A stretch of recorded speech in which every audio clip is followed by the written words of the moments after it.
Welcome to Girls Behaving Metaphysically. Your hosts are two girls who believe that life is awesome, that laughter heals, and that it's possible to find deep spiritual insights in everyday experience. Here come the girls. It's more than practical. Here come the girls. Way more than merely factual. If you want to know the secrets of a life that's free, listen to Girls Behaving Metaphysically.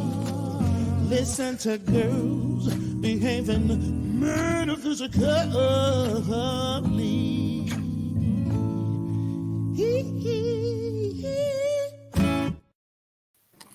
Hello, hello, hello. Hello. We are those girls behaving metaphysically. I am Robyn Olmsted. And I'm Dr. Natasha Wilson. How are you today? And I'm hoping everybody can join us. Well, I know this is pre-recorded, but I'm hoping people can still join on all the social media places, right? So that's Facebook, I think Instagram. I'm still not sure about Instagram, but definitely YouTube. Not Instagram. So not Instagram, but definitely YouTube and definitely the New Thought Media Network. So I hope you can join us there. How you doing, Robyn? I'm doing good. I am doing good. How about you? Yeah, I'm good.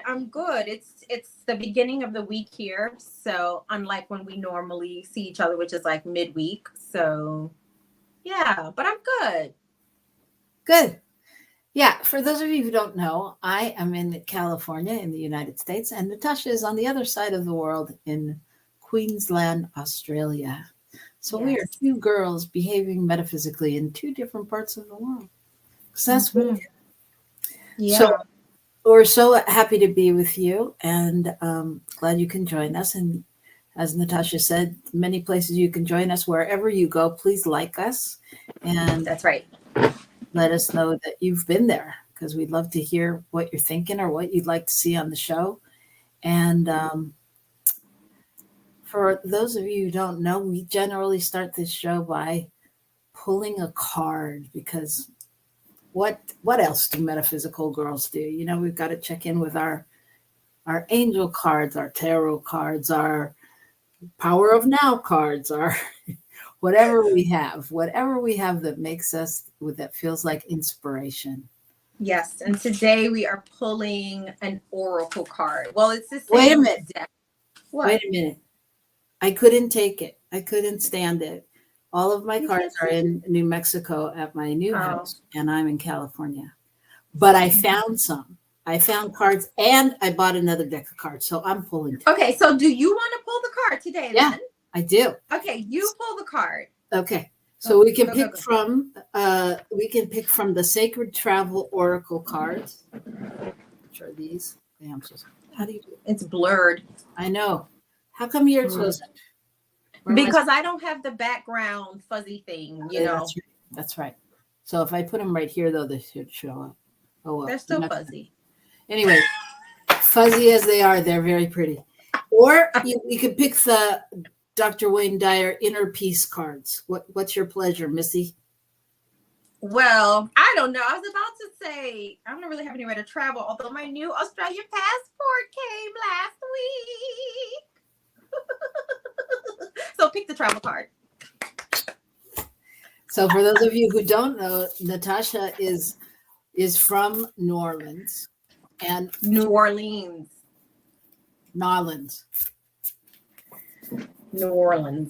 Okay, go ahead. She's from the United States, and she moved to Australia and has become a citizen. So it's much cause for celebration. Yes. All right. I have my passport. Let's go. Okay, tell me when to pull.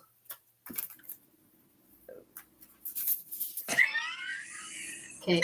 Okay, pull. All right. So this one says, begin now. Take your first step. Begin now. Take your first step. What does that bring up for you? I don't know. Let me sit with it. I have to sit with it. I'm not that snappy. I don't think very fast on my feet. All right. Well, Why don't you go first? well, I could do that. Or, we could just take a moment. Why doesn't everybody think about that? And why don't we take a break? I know it's early, but there's no time and space. So, why don't we take a break, sit with it, and see what happens when we come back? And I'll read you a little bit about it when we come back as well. So, that might be helpful. Yeah. but I think we should go with our gut first and then read. Just my thought. Okay, I don't know, but this thumb keeps popping up on my screen and my hands aren't doing anything. Do you see that? I did. So I don't know if it's saying yes, go with our gut, because this is clearly the artificial intelligence speaking right now. So, but if it's the artificial intelligence speaking, but who's the one listening? Robyn, okay, you do want to get deep right away. Okay. All right. So we may answer those questions when we come back. We may not, but we will talk about begin now and what that means. All right. Right. Sounds good. So don't go away. It's a quick break, and then we'll be right back here on New Thought Media Network.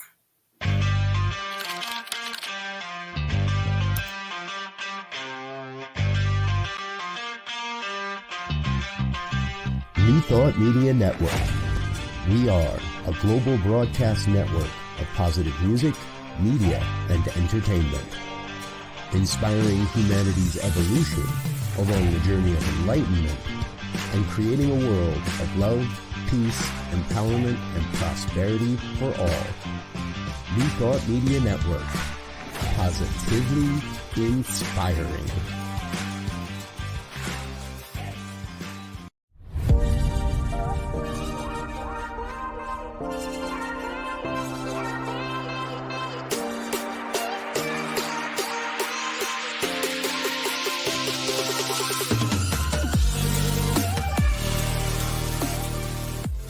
People of African Descent New Thought Group proudly presents Celebrating Our Soul, Consciously Creating Change at Unity Village, Thursday, August 1st through Sunday, August 4th.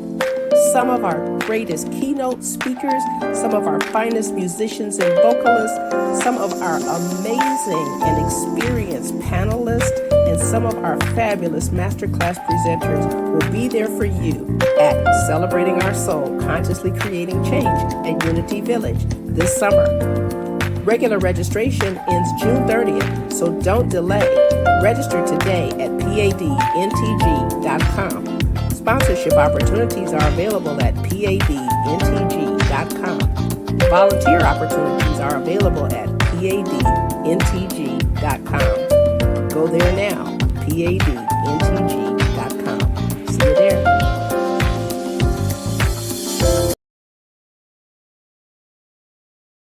Welcome to Girls Behaving Metaphysically. Your hosts are two girls who believe that life is awesome, that laughter heals, and that it's possible to find deep spiritual insights in everyday experience. Here come the girls. It's more than practical. Here come the girls. Way more than merely factual. If you want to know the secrets of a life, it's free. Listen to Girls Behaving Metaphysically. Listen to Girls Behaving Metaphysically.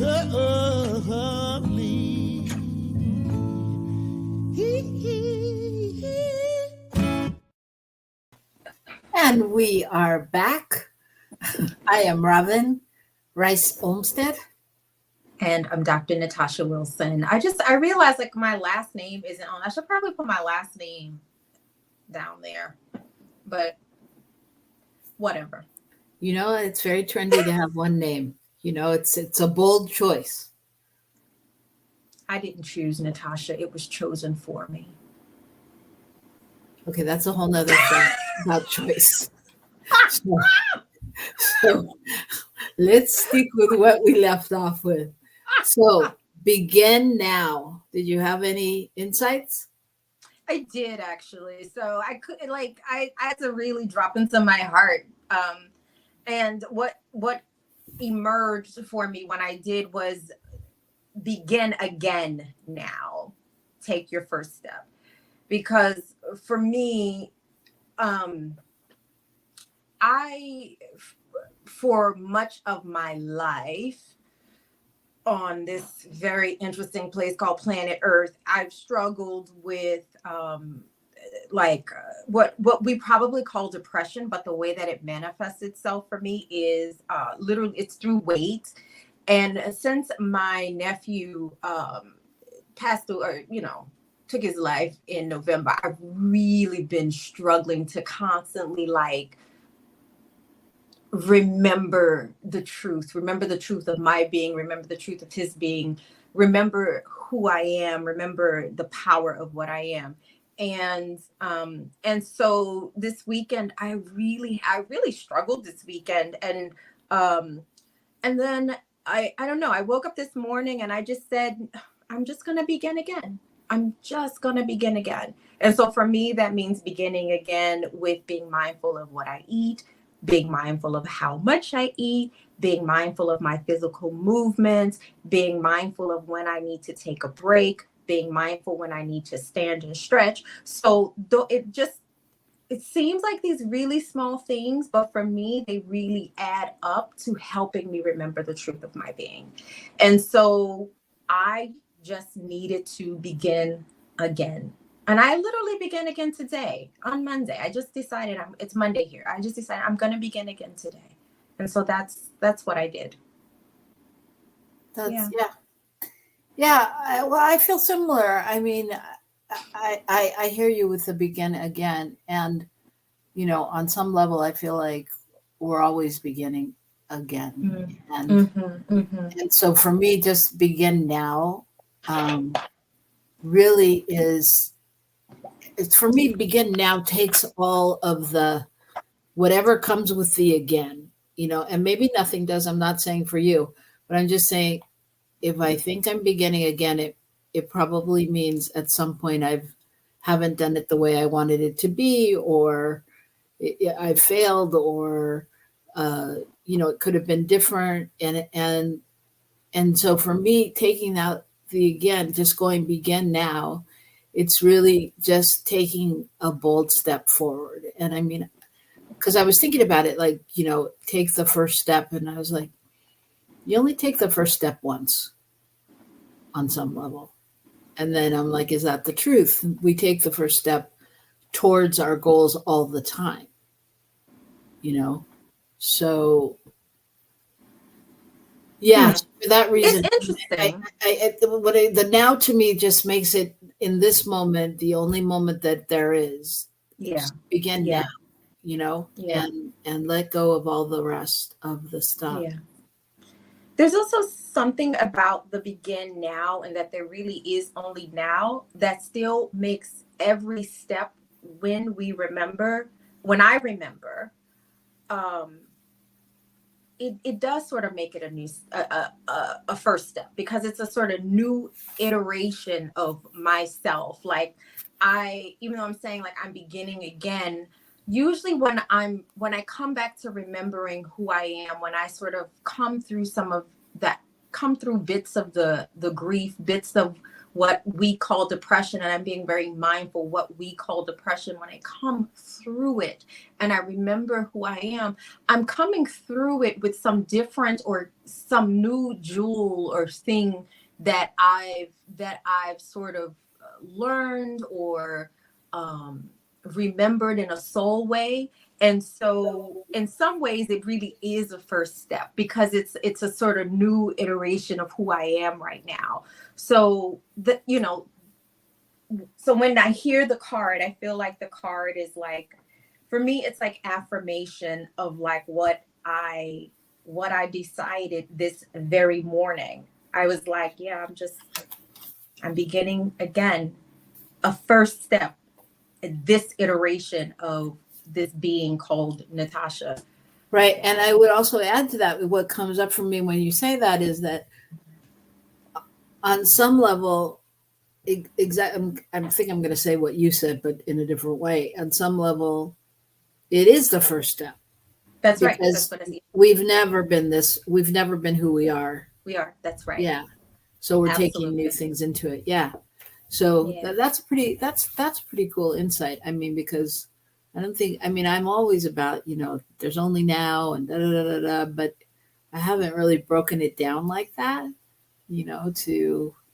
I can't do it the same way, Yeah, because I'm a different person. that's right. Yeah, there's something really powerful about that too. I'm sorry. My mind is now, like I said, I'm not really fast thinking like on my feet, but like once I do get going, I get going. Are you raising your hand?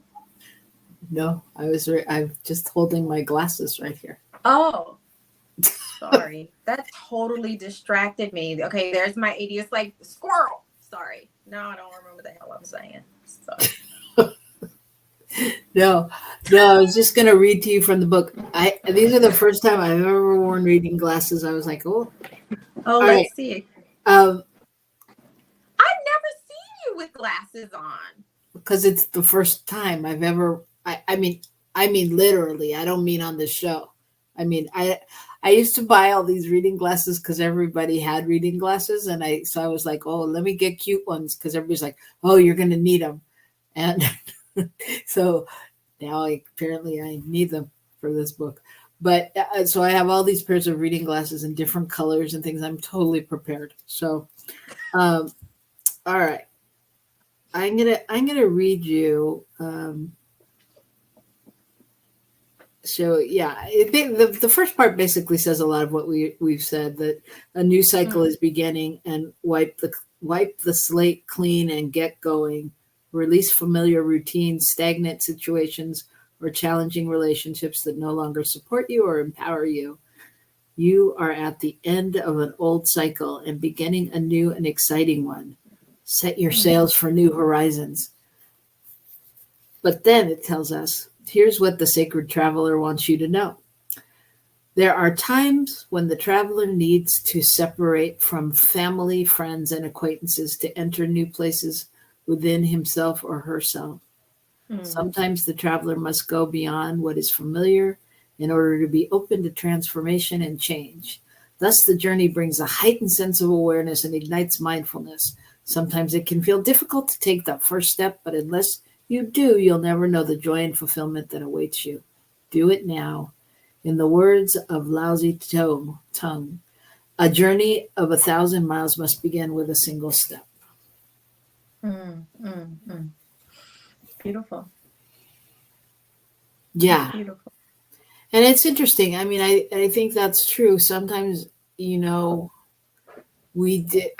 do have to let go of situations or family or friends or people that can hold us back. And, and it's interesting when for me, it's interesting when I'm really letting go of somebody because, I guess it's always me, but I'm really letting go of somebody because I'm really just trying to better myself or my situation, as opposed to when someone does something, or, you know what I mean? So there's a situation that provokes that, like, okay, this friendship doesn't work because blah, blah.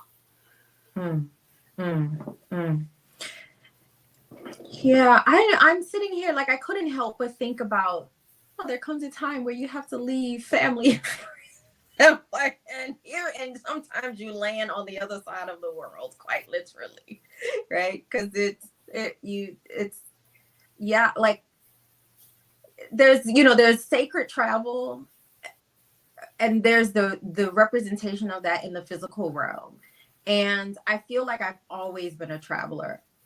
I felt like early in life, we mentioned earlier that I'm from New Orleans. I was born and raised there, but very early in life, I had a sense that I was going to need to leave. I don't know why. And so I've traveled or lived somewhere other than New Orleans from the time I could. I don't know. There's something about that that when you read it, that was activating that in me. As much as I love my family, I knew also that there were certain certain patterns in my family, certain cycles that I just really wanted to interrupt, to change something. And there was some component of it for me that involved actual travel and like really experiencing what it is to really be like an earthling, like a global citizen, like a person who is from Earth, you know, and not just this one, you know, this one part of the world. One part of the world. Yeah. Yeah. Like I always just, I feel like I've always had that feeling, that calling in me to be a, you know, I guess a global citizen. But for me, in my woo-woo-ness, global citizen sounds very like geopolitical and great. However, the woo-woo part of me is just like, I'm an earthling. So wherever my feet land, it's home. And how can I live that? Right. Yeah. Yeah. Which on the one hand, I mean, to me, I totally get it. And to me, on the one hand, that seems really woo-woo on one level. And on another level, like I was just listening to what you're saying about, like, you know, when you decided to leave home and how you decided to leave home and no, you know, and because I was thinking about the premise of our show, which is, you know, a lot of people will say, well, that's not spiritual. That's not how you do it. You know, well, that can't be spiritual. You know, whenever anything comes up that's uncomfortable, sometimes people like to say that's not spiritual. And so I was listening to that thinking, wow, what must your family have thought? What must people have thought? Did they understand? Did they not understand? And how that is spiritual, you know, I mean, that like the taking care of yourself is a spiritual act, you know, even if it's not uncomfortable for everybody. I mean, not comfortable for everybody else, you know? Yeah, it's interesting because I had a conversation with my brother a couple years ago. I don't know, as the therapist in the family, I've dragged my entire family into therapy from time to time. And I remember one time in therapy, my brother said to me that he had been holding these feelings of resentment towards me for a really long time because I left home and I had no idea. I just had no idea, but it would play out in our interactions from time to time. And I would never be like, what is up with this dude? You know, like, yeah. And then that came up, you know, and so it's interesting, you know, because not only did I leave home, I never really went back. I went back for a short amount of time after Hurricane Katrina, but yeah, it's interesting. Well, it is interesting. And like, even in situations like that, you know, where people aren't really, I mean, there's that whole piece of how he feels about what you did and how you did it and all that thing. And then there's all the different dynamics of that, right? I mean, not saying your brother, but, you know, sometimes people are jealous that you could do what they couldn't do because they didn't feel like they could leave the situation. And there you are off traveling and doing what you want. You know what I mean? People feel jealous, or sometimes they are just mad, or, you know what I mean? But there's so many different dynamics to what people bring into the party. Yeah. Yeah, that's interesting. That's just interesting because I've been talked to a lot of people. Like, there's my brother and my best friend that I've only ever spoke to about the amount of sort of leaving places that I've done. And my best friend shared with me at one point that she had a lot of grief, but that it came out as anger when I told her I was on the one hand, she was excited and she really wanted to like support me and help me and do all the Natasha things but on the other hand, she was really feeling grief. And I feel like sometimes these were just insights, you know, that's just made me think a lot differently about what it means to be, I don't know, I guess a soul traveler, whatever it is. Yeah, I never even think about the jealousy part. I don't know why, but definitely like the grief and, you know, some resentment, or it's just interesting. Yeah. What about you? Like, because you're kind of a globetrotter yourself. Yeah, yeah, and I was, when you were talking about, you wanted to feel part of the globe. I think I've always felt like that. But I also feel like when I get somewhere, I just feel like I'm home. I don't feel, it doesn't really matter where it is. For the most part, there's something there that resonates for me. So, yeah, I mean, I think it, that's that. I mean, that's what about being, I mean, I feel like you do. I love finding out, about new cultures and new places. And I was thinking the other day when I was listening to some newscaster or something, or watching a movie, and they were talking about, some remote places, like, and I never heard of them. And I'm like, God, there's so many places in the world that we've never heard of. Like, it's so infinite, and that, like, and they're like, people in this little village and blah, blah, blah, blah, blah, blah. I'm like, wow, we like, it's almost like buzzwords when, we hear the Ukraine or, Ghana or places, I mean, like big places that are in the news. And then there's these other places that we never hear about. And yet. Yeah. And they got people want to go live on Mars. I'm like, okay. Well, although I must say, just for a little pop culture tidbit about this. So I never heard of this show, The Ultimatum. Have you heard of this show? Yeah. On Netflix, where people give their partners the ultimatum to get married, or they're going to leave them. Yeah. Okay. So I've just discovered this show. Okay. This is what I binge watched in my depression this weekend. I binge watched the show. And so I binge watched The Ultimatum South Africa. Oh my God. Now I want to go visit South Africa. I've never been. Have you been to South Africa? I haven't, but one of my closest friends was from there. Well, a couple. Oh my God. The men are fine. The men are fine. The men are fine. I want to go to South Africa. Okay. Sorry. That's okay. No, I'm not sorry. Because that's the only reason I wanted to go to New Zealand, because of those, like the images I've seen of those Maori men doing the haka. Woo.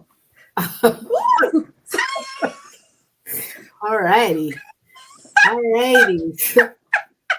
No, it's all good reasons. Sometimes it's deeply spiritual, and other times it's like, woo.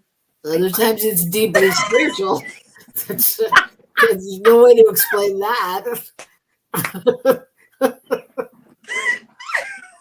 Oh, okay. Yeah. That's how I feel. Like, ooh. Yeah. Yeah. So, yeah. It's funny. Gather yourself. Well, no, I'm just thinking about all the things that are going through my head. Mostly watching our producer down there in the little box. So, yeah. So I mean, I get it. Living on Mars, it's like, really, there's so many places here we could start. Seriously, there's so many. So this earth is so beautiful. So beautiful. Robyn, I know it's not like a part of our format, but I'm so curious about the Wayne Dyer cards. Do you mind pulling one from there too? Sure. Okay. There is right no now, format. There is no format. Right, huh? What? I got the haka in my head, so please. I said there's no format. We're free flowing here, and If you don't tell them it's not in our format, they're not tracking. They're just having a good time with us. All right, are you ready? I'm ready. All right, here it is. Oh, it's a big one. Okay, it says, I look for the meaning of life within myself. Hmm.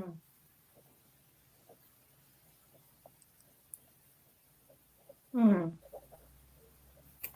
And I'll read you the other side of it Mm-hmm. before we talk about it. It says, Okay. if you want to find a deeper meaning in your life, you can't find it in the opinions or the beliefs that have been handed to you.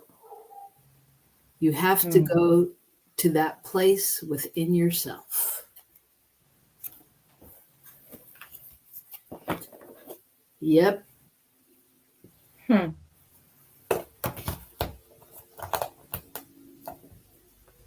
Are you having a thought? I am having a thought. I really okay. I'm just gonna get this thought out of my way because it's kind of like the squirrel. I just need to get it out of my way. But I'm thinking about that book about, you know, the woman who traveled the whole world, sort of like trying to remember a sense of who she is. It was like Eat, Pray, Sex. Eat, Pray, Love. Oh, Eat, Pray, Love. Okay, yeah. Yeah, it's Like for some, yes, it's a one half dozen of another. Got it. Yeah, so anyways, and she fell in love while she was traveling. Anyways, that's what was in my head because I was talking about how fine those men were in South Africa, and then I was talking about the Hakam, in New Zealand, and I just needed it to get out of my head. Now Okay. it's out of my head. Now I can think about the meaning of life. Okay, go ahead. You cleared your head. I have. So, yeah, I mean, I think that this is very true, in terms of it's such an interesting journey because we spend our life being taught and looking towards others for, teachers and, from the time we're young, learning from our parents and, outside sources. And then we get to a certain stage where we're like, it's all within. It's like, what? But I mean, I guess somehow the foundation has been laid, and I think, it's very true. Like, you can't go on the opinions of others because you have to go with the truth of who you are, and that has to be something, in your core, at some level, or something you can get back to. Give an example of that, Robyn. I'm just curious, like within your own life. I have to think about that.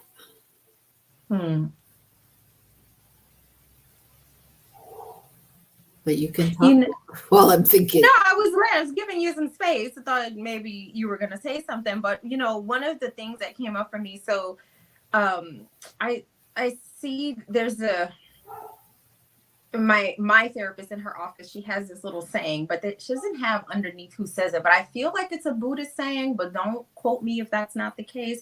But it says, it goes something to the extent of, don't ever be lonely. The entire universe is inside of you. And so this sense of looking for the meaning of life, and we turn to the outward expression of the universe, and yet we are a microcosm of the universe all the time, right? And so all that there is to explore, that is this microcosm, that is the universe right here. And so even just linking that up to what we were talking about before, like the sacred travel, I mean, the degrees to which we could travel internally and the degrees to which we can discover things about ourselves internally, I feel are infinite, which is why every time we actually do begin again now, it is kind of a new discovery, because we are this we are an expression of infinity, of the infinite nature of existence. So when I think about the card, look for the meaning of life within. Like, where else is there, really? Because every time we look out there, it's bringing us back here. I was telling someone recently, or I don't know if I was telling, but like we were talking about how relationships are like, all relationships are like a mirror, bringing, like having us to come back to ourselves in some sort of way, to look at something within ourselves. And particularly those things that we don't quote unquote like about people, they tend to be places within us that really need like love and attention. And so there's just this constant truism that nothing is actually happening out there that's not happening in here. So everything we see out there in terms of politics, everything we see out there in terms of everything, it's all happening in here somewhere. Right. Absolutely. Yeah. So anyways, these are the things that are but I going think through that's my mind right now. No, I think that's totally true. I mean, and I think that's, I know when I have clients, it's so interesting to listen to what they have to say and also watch, my thoughts and my feelings and, what comes up for me. And like often I have people saying to me, you're so zen, you're so, and it's really like, how do we keep those thoughts and those, or, how have we healed those spaces in order to be able to, for lack of a better word right now, I'm just going to say like get to neutral, to where you're not charged or triggered by certain things. And I think, like you're saying, sometimes we have to do the healing work that's there to be done when we, see those things. So I would say, going back to your question, I would say what the thought that came to me is when I was in 4th grade and I was doing an art project in art class, and we were making paper mache, and I made a paper mache hippo that I was very proud of. And I took it up to my art teacher and I was like, look, her name was Sarge, which should have been my first clue. So I took it up to her and I said, look, and I was so excited. She goes, she goes, it's not as good as Coco and Ronnie's, which were 2 people in the class. And I was like, and I totally I was like, bye-bye. I was done. I was done with art. And, people in my family would try to get me to do art. And I was like, no, I'm good. My mom would be like, in high school, she's like, don't you want to take an art class? I was like, and like they'd been pushing. So finally I took an art class and I got the class to do a play because I was an actor then. But what I knew at some point, not at that particular moment, but at some point along that journey, I didn't let go of the art. I just wasn't going to be an artist. You know what I mean? I was always being creative and doing things, and I knew I was good at what I was doing.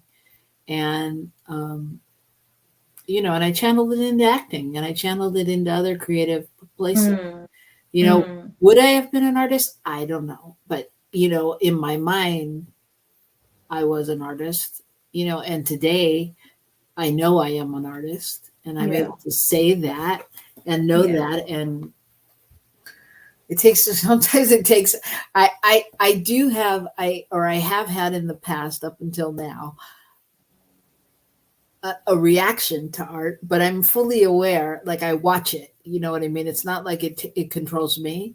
I watch, like when I would go to Color Me Mine with all of my friends, and they'd be like, which is a pottery place where you color and paint and everything, whatever. And all my friends would be like, this is so great. And they'd paint a teapot and a platter and a this and a that. And they'd be done at the end of the night. And I'd have like this little plate and I'd still be doing like these details because I designed a globe with all the people of the world standing around it. And I'm putting little faces in and I'm totally stressed out, right? I'm like, oh my God, and I don't finish it and I need to go back and, and I realized at some point looking at that, it's like, well, no wonder you don't like art. It's totally stressful for you, because you have to blah, blah, blah. So I knew that whatever that situation was, it became not about me not being an artist, but me knowing that, I don't have to hold those thoughts and that art can be fun and that I don't have to do the most detailed, extravagant program, for someone to go, oh, that's good, Yeah. I love that. I love that. I also, I've been meaning to tell you that, well, in terms of art, the art that I gravitate towards the most, of course, is like dance. But lately, I've been remembering my internal thespian, because did I tell you that when I was in kindergarten, and I started school early, so I was like 4 years old, I played the leading role in our kindergarten production that had to do with like dental hygiene. Ooh. I did. My mom. I have to. At some point, we have to invite my mom on here because my mom tells the story the best. But I had like standing ovations. Like I was the cavity, and the cavity was like a wicked like, and I like played that part so well, and I was just like, I'm gonna be an actor. And I didn't, of course. But I've always loved that particular art. So now I'm thinking about like maybe. Because even though I'm a globetrotter, I am sort of putting some roots down because I have these beautiful children that I can't globetrot with. And so, yeah, besides taking a samba class, I've been really thinking about getting into community theater because, Fun. yeah, I know, like, why not? All these different ways of expressing. And I feel like something about that particular art, and you could probably say a lot about being an actor, that when we tap into the different characters and narratives and the emotions that come along with their narratives, there's something to discover about the meaning of life in like each one of them. Like I could get so deep around being a cavity even when I was a kid. Right. It's intense. Okay, I'm sorry. Go ahead, because I'm about to go off on a tangent about that. So. No, I think that's true. I think that, and I think, there's something to be found in all of those things. I think that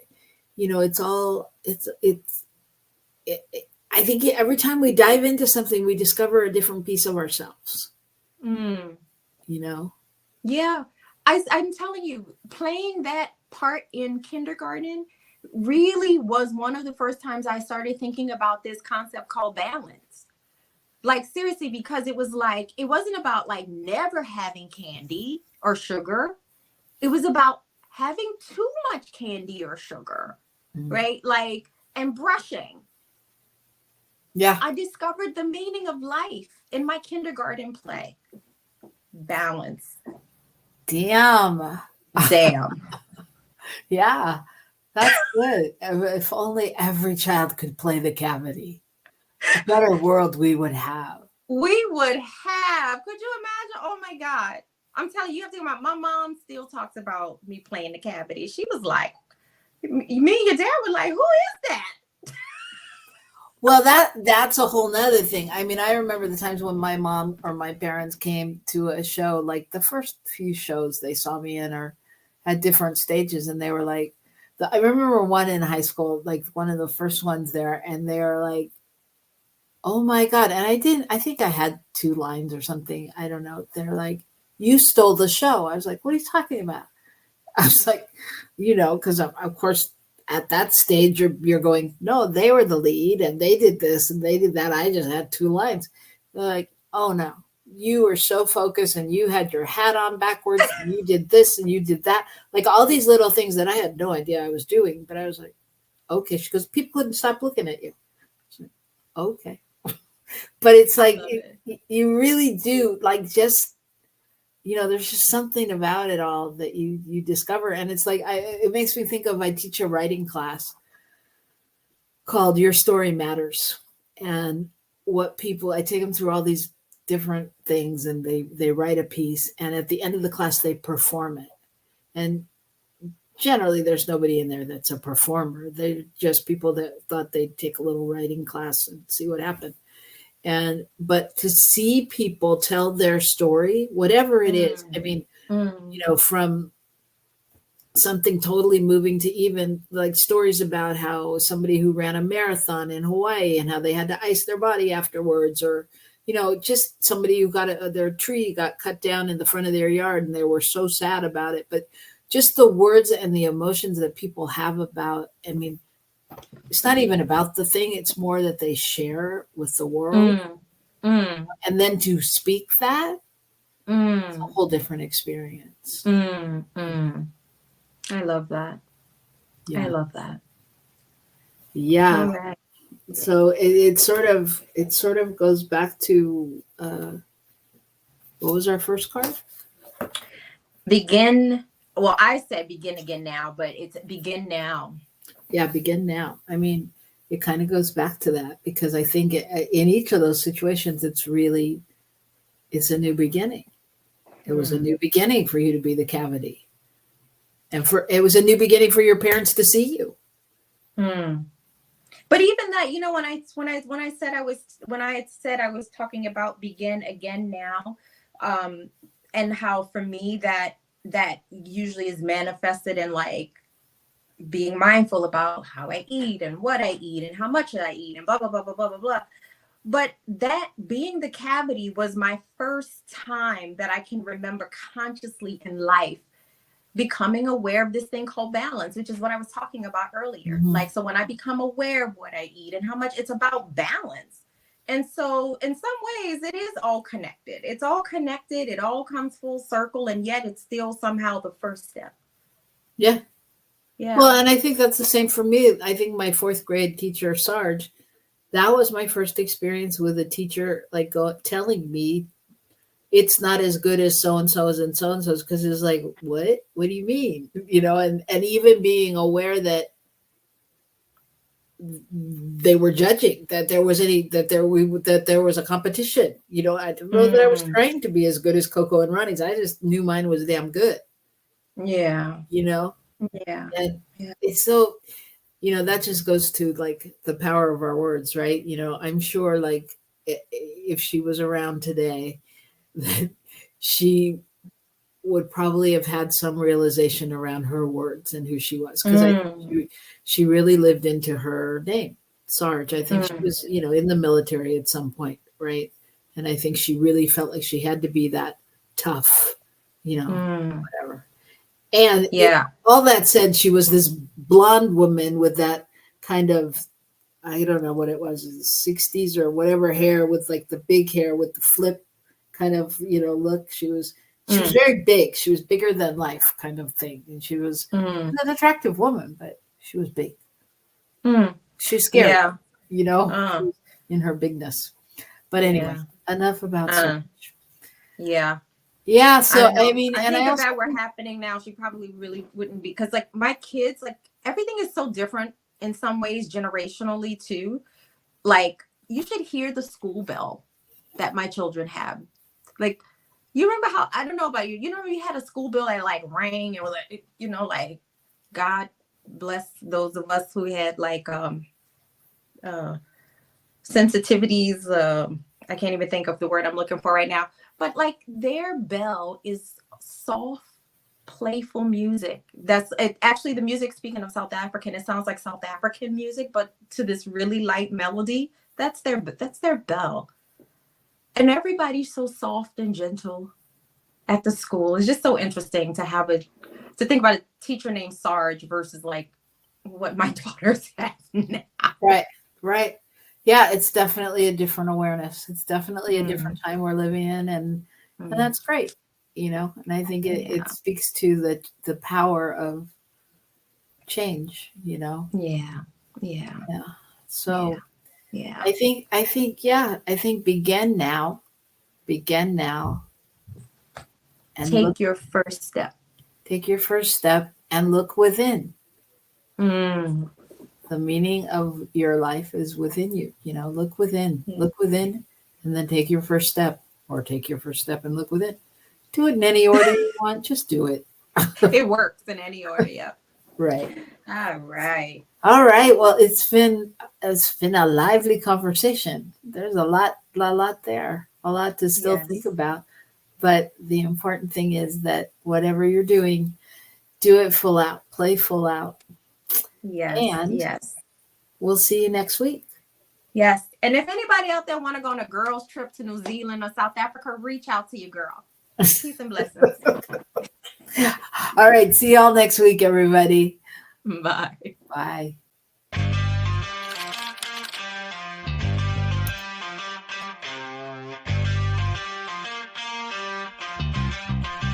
New Thought Media Network.